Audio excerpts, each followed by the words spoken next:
everyone. Welcome to this episode of Think Tank Thursday. I'm Candy, and I'm excited to be with you again today. On Thursday, Trainertainment likes to get away from all of the doing that is there to be done and spend a little bit of time thinking. So I think you guys will be thrilled with the guests that we'll be thinking with today. But first, as always, I have to give a shout out to our 2021 digital sponsors. You see them on the side, and I never know which way to point. There we go.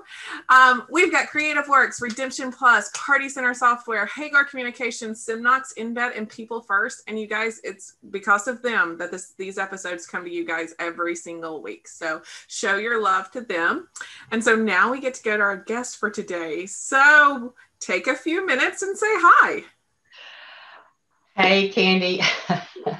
If it's Thursday, it's Think Tank Thursday, and I've been trying to think about the best time to kind of get back on the, I don't know, what do you say, get back on my bicycle or get back in the saddle. Drew used to ride horses, so we'll do. Mary will appreciate that's great. Mary appreciate the horse reference. I tell you, it's been just I can't even think of the right word, Candy. An unbelievable, a very difficult.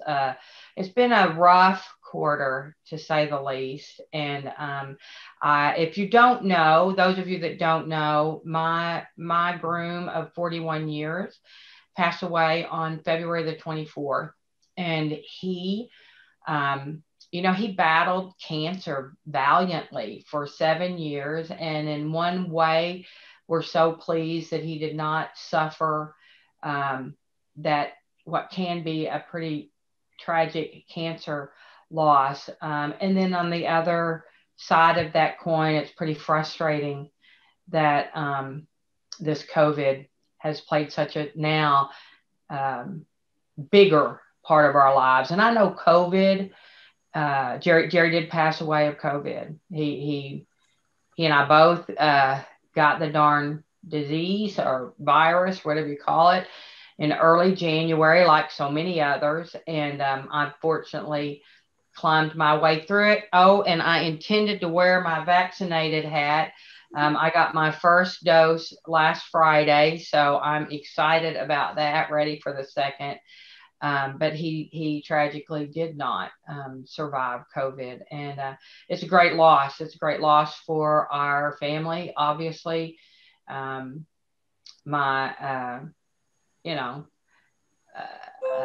was a kid.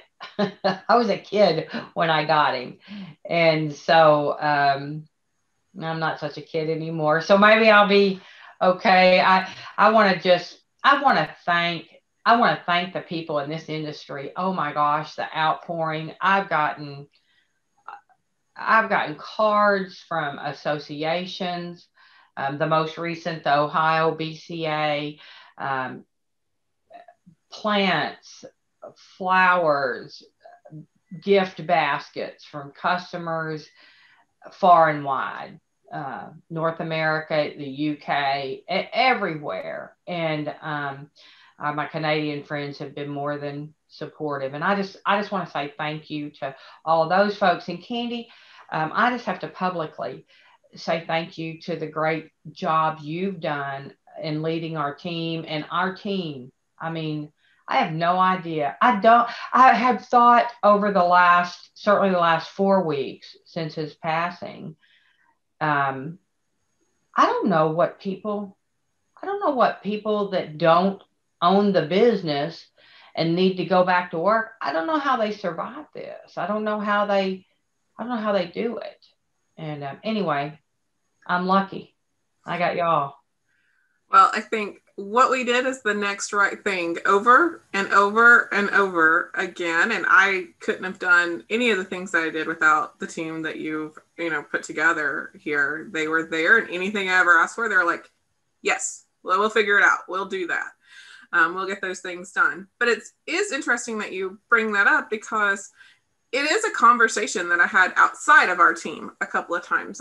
We have a client who spoke about it, and some other people, just how having the right people, like in your absence, you still inspire people because you have inspired them to want to build a team that allows them to take care of the things that life might throw at them that you never know about.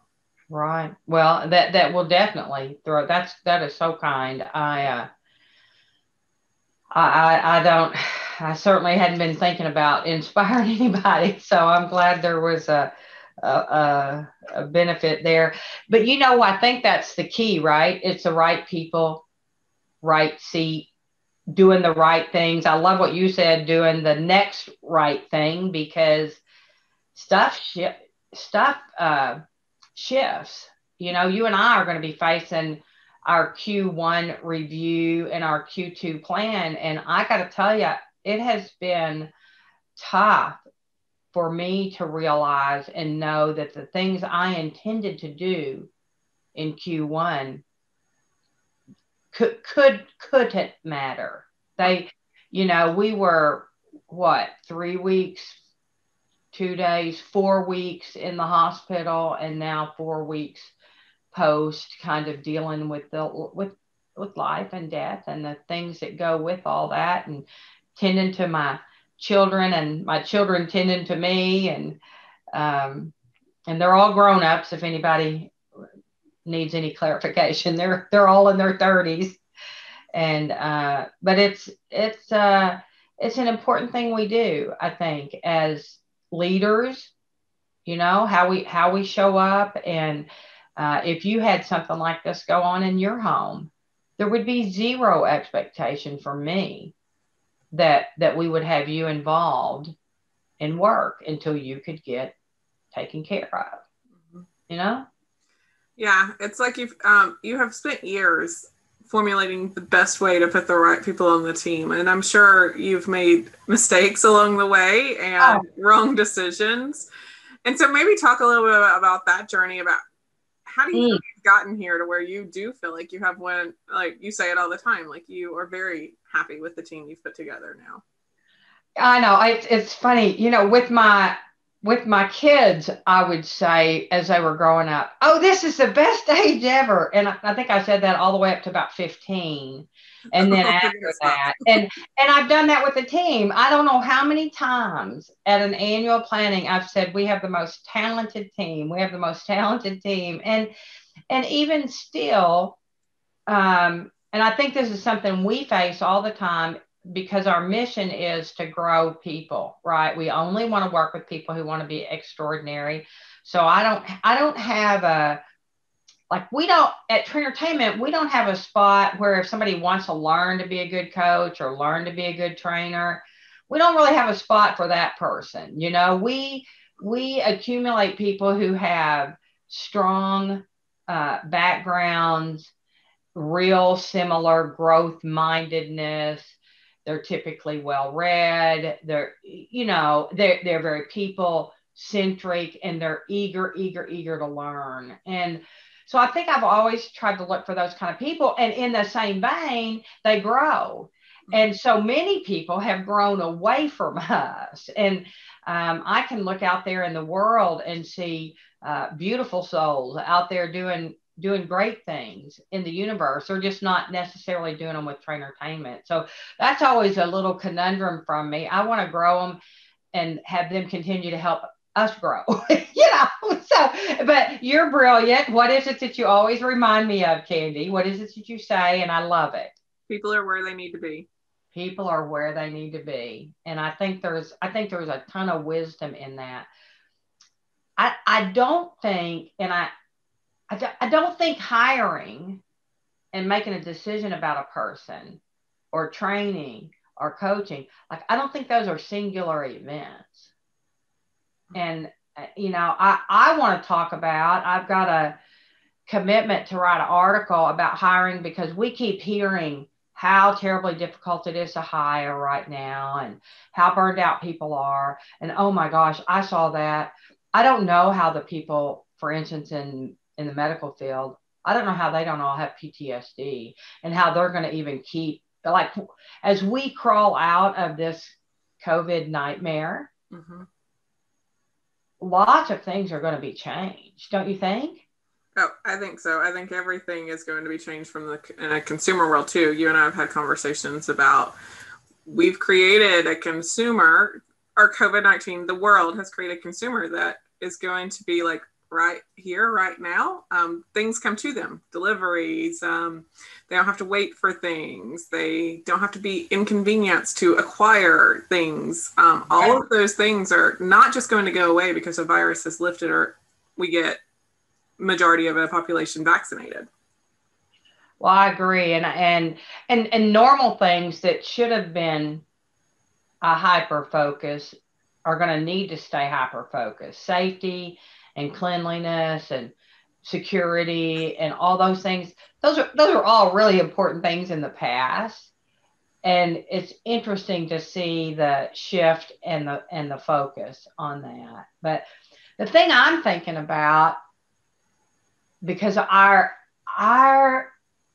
conversations with proprietors and business owners and managers and leaders is often really focused on the how to, do a job fair or audition and how to look for the right people, and so focused on that first step in getting the right people. And I want to talk a lot more about what do I do when I get them, right? And who do you want to be as the employer? What do you want people to say when they talk about working for you? I'm going to back you up just a little bit. I know because since we come on, we're very big about core values-based hiring. When did Train Entertainment officially, I know you've probably done it in some form since your inception, but when did you officially put a name to that and say, this is what we're doing? Yeah. When I finally got it out of my head into a clear way of speaking it was 2014. And it was interesting because I got clear, the team got clear, we believe in fun, having and giving fun. And we gave definition to what that meant, right? We believe in intentional learning. I think it's real arrogant to own a teaching or a training or a coaching company and not be like insatiable learners. I'm going to learn something from this interaction right here, and I'm going to make a note about it. That's how obsessed I am about trying to take something away from every situation, and then being in service to others. And so that stuff was super clear. It was clear to me. It was clear to the team at the time. I'd never been able to get those things out. We lived a whole year with that. And we had a couple of people on the team at the time who absolutely lived up to those core values. Like that's who they were. And they showed up in that way, but something just wasn't exactly right. You know what I mean? And so in that next year, we expanded and added, we believe in taking initiative, and we believe in high performance. And so part of the reason that had to take root in a company like ours is, everybody in the world's learned to be virtual in 2020. We've been virtual since 2005. There's been very few times when people live here in the Dallas-Fort Worth Metroplex and work for this company. And so if you weren't pretty good about taking initiative, and even by yourself, like we are, Candy, you're in Georgia and I'm in Texas, right? And then being real sold on being a high performer, then you didn't fit. Like it's not a good fit. And so we at our level, we're not hiring frontline people to go run the roller coaster, right? Mm-hmm. Or to work the cashier. And so you might think, well, yeah, Beth, easy for you to, believe that stuff. But why wouldn't it be easy for you too? Right? So I do think you need to decide from a top level, who's your business? Who do you serve? Who do you want to be? What are your values? Because it's super frustrating to have people work with you who don't believe in your values. And they can have all the talents possible to do the job, but just they're the right person, like as far as talent wise, but they're not the right fit into the organization based off value wise. That's right. I'd rather have somebody who needs some additional training. Maybe they didn't have quite enough experience or knowledge. I'd rather help them get that experience and share our core values than somebody who doesn't share our core values. Oh, you know what? My husband's a big Mavs fan. And who's that? Rodman. Oh, he would know. He came and played 15 minutes for the Mavs.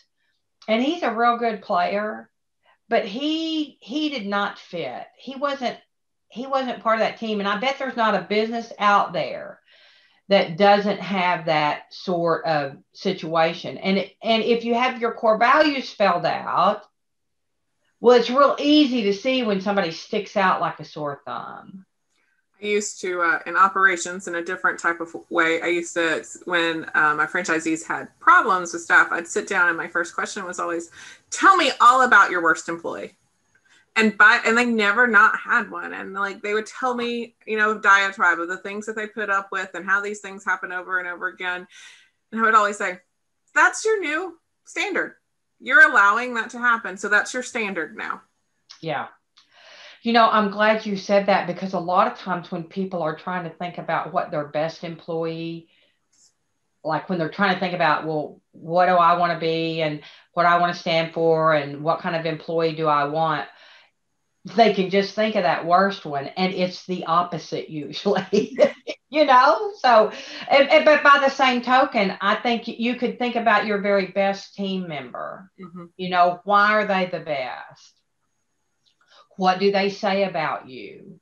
And if you don't know, go ask them. There's another thing you said a second ago about knowing what your goals are. Who do you want to be? What do you want people to say about when they work for you or as they're working for you? And my pre-trainer life, and even pre-corporate training and all of that, when I was in operations, I often worked for franchisees or small organizations that didn't have a whole lot of leadership and management things. My goal was to grow people to where they could be successful in the next realm. And I was very honest about that. And so I would look for people that were willing to grow. And in interviews, if I said, where do you want to be in 5 years? If they all told me, I want to still be working here at XYZ restaurant I was like, I'm not so sure. Because there's not there was nowhere growth for them. And I was often hiring, 16 to 18-year-olds who are at the very beginning of their life and should be aspiring to do other things. And so I guess I was always looking for that aspiration of what else to do. That's great. The next right thing that you talked about early. That's great. Well, I would think that if you're watching this think tank and trying to think about, so what, right? Here we are in the tank, and what could you take away from it? I would just encourage you. I like what you said, Candy. List the traits of your worst employee. What keeps you up at night? Because I tell you spend a lot more energy on the worst ones than you do the best ones. And that's sometimes why the best ones leave. I would also capture the traits of your very best employee. I would encourage you to write down, what do you want people to say about you? Right? When they're talking about working at your place, what do you want them to say about their job experience? And then I gotta just challenge you to go on the hunt for the kind of people that would say that. And I know it's easy to go, well, they're just not out there. You don't have to work with 16-year-olds or whatever. And you're 100% right. I don't have to work with 16-year-olds, but I know a bunch of them, and there's a bunch of great ones out there. And there are a bunch of great ones out there ready to be led by the great you, I think. But it's work. I think it's work I think it's intentional labor like we've never had to experience before. And I think the time think the time it takes people to get up to speed is longer than any of us that do the job think. Mm-hmm. I think, I don't know if it's patience or grace or the marriage of the two. Sometimes it's like, you got to know when to be fierce. One of my favorite, it's always right here. It's funny with virtual background, so you can't. Oh, I don't have the right background. That's right. One of my favorite books is Fierce Conversations. I don't think employees need to be coddled. I think they need to be told the truth. We're going to do a performance management or performance leadership webinar next week. Next week. Oh, during this time slot. Mm-hmm. No ThinkTank next week, because we will be streaming that webinar live here.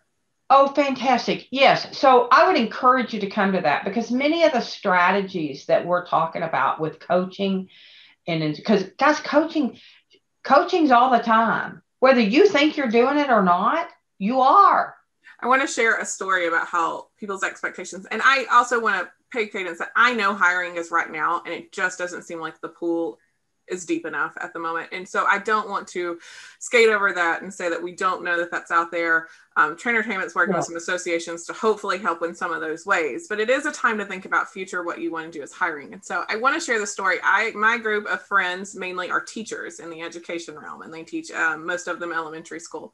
And they had a speaker who came and pulled, a student out during this assembly and put tape on the wall and was like, "Can you hit that?" And they were like, yeah, I can hit that. Okay, so jumped up on the wall and hit that. And then they moved it up and said, "Can you hit that?" And then the moment they started saying no, the speaker was like, "I believe you can do it. You just got to try. I believe that you can do it." And kept moving the little piece of tape up the wall. And the more motivation they got, the more the student tried and got higher than what the student thought they could do. And so I think the moral of that is that when we have those low expectations, and I heard them before I came to Trainertainment and Operations, I'm just hiring 16-year-olds and they don't want to work and they don't want to do that. You have a preconceived notion, and that's a self-fulfilling prophecy there. If you believe that they don't, if you don't believe that they have bigger goals and dreams, you just have to take a few minutes to know, and then set the expectations and let them know they'll be held accountable for them. And you'll be surprised, just like was the point of that assembly exercise, of what they can give you. Mm-hmm. And also putting them in the box. People have been talking about using their 16 and 17-year-olds to help with their TikTok videos lately and things like that. Finding things that really inspire them and like make them excited to be a part of that. And you'll see those expectations like really rise. That's great. That's fantastic. Well, there's a lot to unpack here. We're working on that stuff all the time. We're working directly with some young people and got some exciting things up our sleeves for the coming months and years. And I hope you'll join us for the webinar next week. We'll follow up. Put a link in the comments at the bottom here. Good. We'll have a follow-up clinic where we'll take 2 of our business growth concepts and do those virtually. We'll do that in May. And then we are really excited. I believe we just signed the contract with the hotel, the Aloft in Dallas, Fort Worth. Guys, we're going to try it. It's early June. Do you know exactly the dates? June 2nd and 3rd. June 2nd and 3rd. We're having our first in-person conference. We have lots and lots of space, so we'll have plenty of room to physically distance and take care of us. We anticipate that it'll still be a mask-wearing event, so I'll just go right on to say that we're going to continue to be cautious, but we think that by early June we can get together, and you'll see many of our sponsors here, and we know this is a time of growth that's just going to be nuts. We're anticipating big things. Candy, I've had all kinds of reports this week about record-breaking spring break weeks with many of the folks we deal with. I hope you all have had that same experience, and I look forward to seeing more of you. I don't know that I am 100% ready to come back to work full time, but I will be in the seat as often as possible. Thanks for letting me do ThinkTank this time, Candy. Of course. And like she said, there is no think tank next week, but you can still meet us here at 1 o'clock Central Time, and we will be streaming that webinar that Beth is doing, actually. We'll be streaming that live here. So instead of think tank, you get to experience our webinar, and we'll have someone monitoring the comments on Facebook during that webinar, as well as the person who's monitoring inside the webinar, so that you can be a part of the webinar. We'll grab your questions and see if we can't get Beth to answer those during that. They also have an opportunity To register and actually be in the webinar, and then you can participate live as well. So I think that registration's on Facebook, and if you're on our email list, that should be in about every email. You've got 3 opportunities each week. We're trying to share or sell you something almost every day. That's how we work. So, all right. Well, thank you, and I'm glad you got in the tank with us this week, and we'll be back. We will be back. Also, if you have an idea for Think Tank, we are taking guests. Just email me at candy@trainertainment.net. We'll get you on the schedule and get you on there. And then thanks to our 2021 digital sponsors again. Show them some love, and we will see you guys next time.